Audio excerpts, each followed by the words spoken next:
Ready? Welcome to Inside the Court, a legal news podcast where we analyze major Supreme Court cases and their constitutional impact. Today's case, Trump v. Barbara, examines whether birthright citizenship, one of the most established constitutional protections, can be limited by executive action. At the center of this case is a critical question about the 14th Amendment and how its language should be interpreted in modern immigration policy. In this episode, we'll break down the facts, the constitutional conflict, both sides' arguments, and the final ruling from our student Supreme Court, along with broader implications. The central constitutional question is, does Executive Order 14160 violate the Citizenship Clause of the 14th Amendment? The Citizenship Clause states that all persons born in the United States and subject to its jurisdiction are citizens. This disagreement focuses on how to interpret the phrase subject to jurisdiction thereof. The petitioner argues that this phrase excludes children whose parents lack legal status, claiming that they are not fully under U.S. jurisdiction. However, the respondent argues that the phrase has historically been interpreted broadly to include nearly all individuals born on U.S. soil, regardless of their parents' immigration status. This disagreement directly connects to the precedent set in United States v. Wong Kim Ark, where the Supreme Court ruled that a child born in the United States to foreign parents is a citizen at birth. That case established a broad interpretation of the Citizenship Clause that has been followed for over a century. This case originates from Executive Order 14160, issued by President Donald Trump in 2025. The order attempted to redefine how citizenship is granted at birth in the United States. Specifically, the order directed federal agencies to deny citizenship to children born in the U.S. unless at least one parent was a U.S. citizen or a lawful permanent resident. This meant children of undocumented immigrants or temporary visa holders would no longer automatically receive citizenship. The policy applied to children born after February 2025 and directly affected multiple families, including the lead plaintiff, Barbara, a Honduran asylum seeker whose child was born in the United States. Other plaintiffs included a Taiwanese student visa holder and a Brazilian resident whose child initially received citizenship but later had it revoked under the order. These families filed a lawsuit arguing that the executive order violated the 14th Amendment by denying their children citizenship at birth.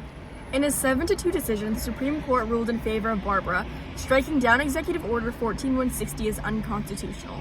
7 justices voted to invalidate the executive order, while 2 dissented, likely agreeing with the petitioner's narrow interpretation of jurisdiction. Justice Kagan stated, "The Citizenship Clause provides a clear constitutional guarantee. Birth within the United States establishes jurisdiction in the constitutional sense, and neither the executive branch nor shifting policy concerns can override that principle." This quote shows that the court focused on both the text of the Constitution and the importance of stare decisis, meaning respect for precedent, particularly Wong Kim Ark. The petitioner argued that Executive Order 14160 is constitutional because citizenship requires more than simply being born within U.S. territory. They claim that individuals must be fully subject to U.S. jurisdiction, which they interpret as requiring legal allegiance, something they argue children inherit from their parents. As stated during the oral argument, citizens under the 14th Amendment requires full jurisdiction, not merely physical presence at birth. The petitioner relied on Elk v. Wilkins, arguing that allegiance, not just birthplace, determines citizenship, and that children of undocumented immigrants may not meet this requirement. They also argue that constitutional interpretation could evolve over time, and that the president has expanded authority during national crises, including immigration-related concerns. However, this argument was less effective. The justices appeared skeptical, particularly regarding the claim that the executive branch could reinterpret constitutional rights without congressional or judicial approval.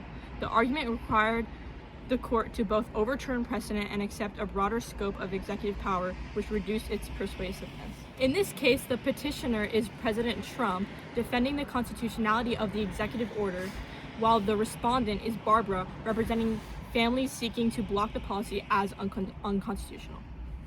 There you go.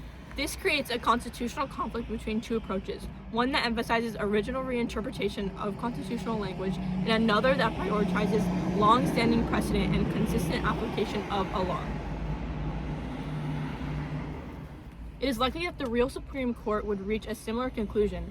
The precedent in Wong Kim Ark is extremely strong, and the court has historically been cautious about allowing executive action to override constitutional guarantees. However, a more conservative court might consider a narrow interpretation of jurisdiction, meaning the outcome could depend on how heavily the justices prioritize precedent versus reinterpretation. The respondent argued that the executive order directly violates the Constitution's clear guarantee of birthright citizenship. Their central claim was that a citizenship is determined by birth within the United States, regardless of parental immigration status. As stated by the respondents' attorneys, the 14th Amendment establishes citizenship based on birth, and that guarantee cannot be limited by executive interpretation. They relied heavily on United States versus Won Kim Ark, which confirmed that nearly all individuals born on U.S. soil are citizens at birth. They also referenced Pyler versus Doe, arguing that the government cannot deny protections or create a permanent class of individuals excluded from constitutional rights based on immigration status. Additionally, they argue that the executive branch cannot override the Constitution or Supreme Court precedent, supported by Youngson Sheet and Tu versus Sawyer. This argument was more effective, and the justices were clearly more receptive to it. It relied on clear constitutional language, strong precedent, and emphasized limits on executive power rather than policy concerns, making it more consistent with established constitutional principles. This ruling reinforces a broad interpretation of the 14th Amendment, confirming that citizenship is primarily based on birthplace rather than parental status. It also clarifies that the phrase subject to the jurisdiction thereof does not give the executive branch the authority to exclude groups from citizenship. Ultimately, the case strengthens the understanding that constitutional rights, especially those explicitly stated, cannot be changed through executive action and must instead be addressed through constitutional amendment or Supreme Court reinterpretation. See you next episode!